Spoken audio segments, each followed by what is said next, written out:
Welcome back to A Celtic State of Mind. I'm Paul John Dykes. I'm joined this afternoon by Kevin McCluskey all the way from Hungary, and we're here to talk about Celtic nil, Hearts nil. Plenty to talk about in that first half, Kev. I mean, my general overview would be Celtic were really just like comfortable. It looked as though it was a matter of time before we scored.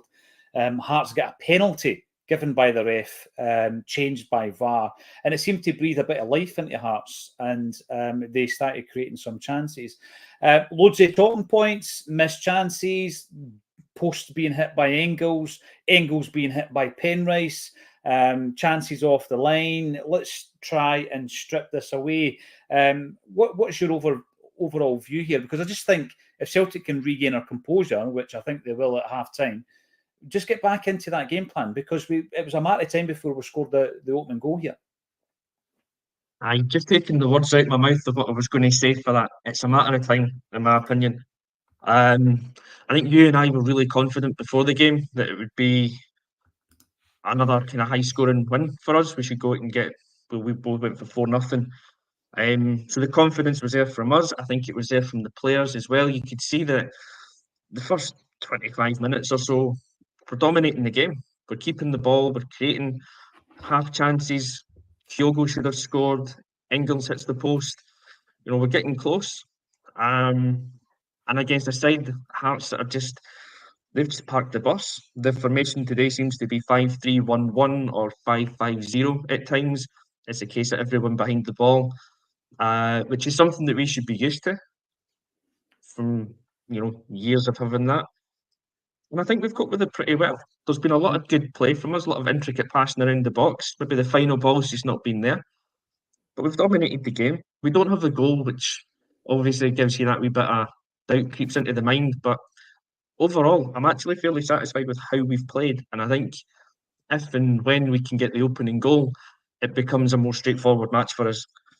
Going forward from Hearts' side, I don't think they've caused us, well, they didn't cause us any issues at all up until around about the 37, 38-minute mark, when they had a couple of set pieces and we didn't really deal with them very well. Obviously, the one leads to the penalty shout. But other than that, as a creative force, I don't think Hearts have done very much. So yeah, it's a case of us just now regrouping at the break. Brendan maybe calming a few players down, just telling them to go back out, regain your composure. And once the first goal comes, we should have enough to see it through. This is a big thing for me, though, Kev. I was looking at Hearts and how they were approaching this game. What was their game plan? Right, soak it up as much as they possibly can. Try and get free kicks in and around our box in the final third, right, so they can hoof the ball into the box and hopefully win the aerial duels.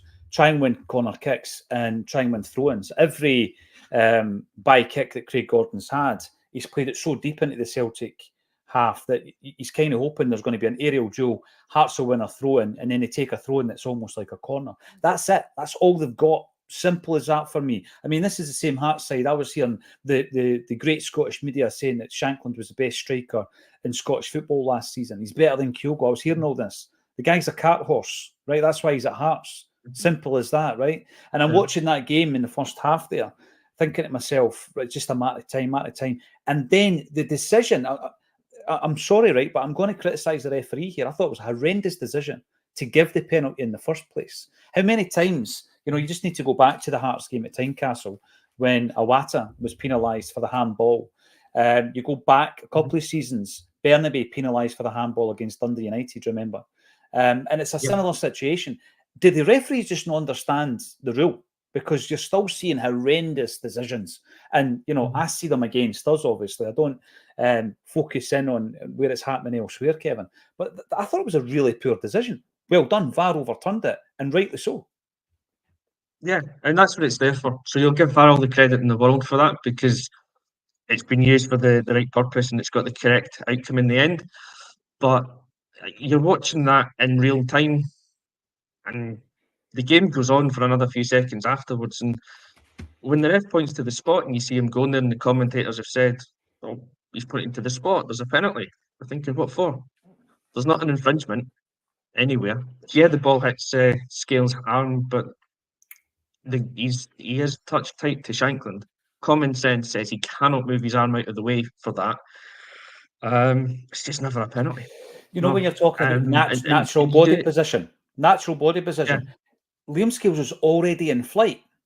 And yeah, we've spoken about this before. When he's, you jump, do you try and jump with your hands to your side, right? It's like your pogo. You're on a mhm, pogo stick, right? You yeah, just can't do it. So he's already in flight he's, when the ball hits his arm. yeah, he's used his arms for leverage to get up, and Yeah, he's turning as he jumps because he knows the ball's going over his head. Commentators, so by that point, my stream had flipped and I was on the Hearts um, TV commentary, and they're giving it, his arms in an unnatural position. It's not. As you say, if you jump, your arms go up to give you leverage. If you're turning in the jump, your arm moves in a certain way. That's all that's happened. It's yeah, completely natural. Do you want him to jump with his arms at his side, like you're saying? Franklin doesn't jump with his arms by his side. He's using them for leverage as well. That's just how you jump. So no, I don't think that's a penalty.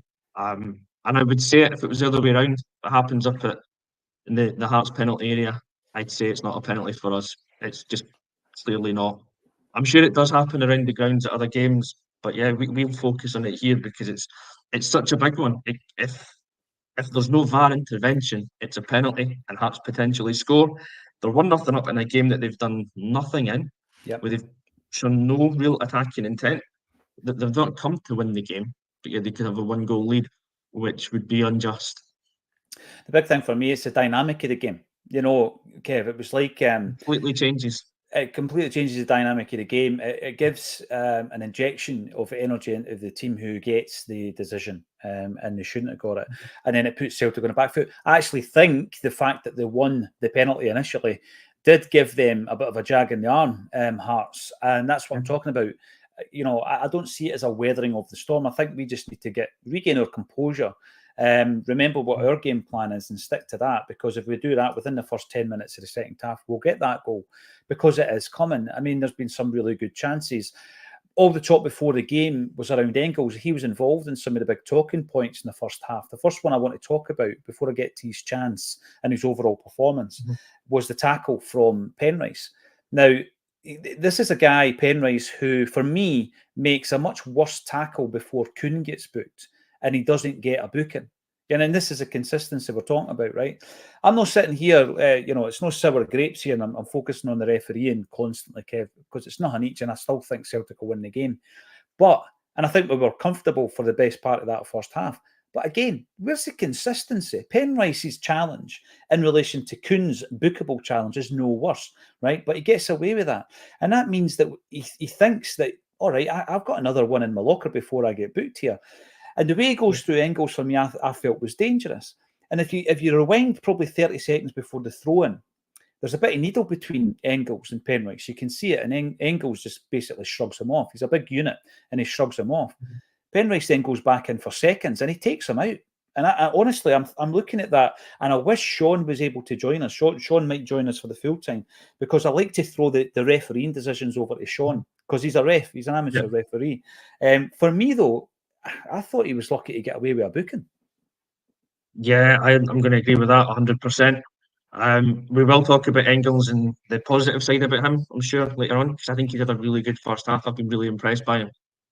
But that whole sequence there, starting with, I'll start it with Kuhn's yellow card. I think it's a foul. It's a clear foul. It's a free kick. It's not a yellow for me on Kuhn's one. But as soon as the referee books him, he's then set the bar that almost every soft foul after that has to become a yellow. He's making a rod for his own back. Yep.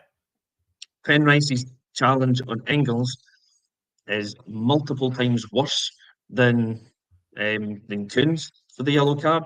It therefore merits a more severe punishment, regardless of what of Kuhn's tackle. Penrice's one is an absolute horror for me. Mhm. You see it, you see it in real time. You see it in the replays. He goes in with the left foot and catches Engels, and then he follows through with the right, and it's like that's kind of scissors action when he's going through. It's horrible. He could, if Engel isn't really aware of what's coming, I think it's an ankle breaker. I'm not sure if it was given a VAR review and if they've checked it for a potential straight red on serious foul play, but I think it's one that definitely needs looking at. Mhm. And again, I think you mentioned just before we came on, Penrice is involved in It was his effort that gets cleared off the line later on. Now, if he's sent off, he can't do that. He can't influence the game anymore, Exactly. but Yeah. he still get the chance to do that. And he's his previous earlier on in the game. So he could have had a first yellow, and this could have been his second. He's very lucky to still be in the park either way. See, the big point is, right, we could argue all day regarding whether or not it's a straight sending off. I think that if Coons is a booking, Penrice's first challenge is a booking, that's his second booking, and he's Yes. off the park. And if he's off the park, he doesn't clear the ball off the line. Yeah, it was a double chance with Kyogo and Kuhn. That's the Kyogo's one. shot saved, and then obviously Kuhn has a follower. He doesn't clear that, and we're 1-0 up.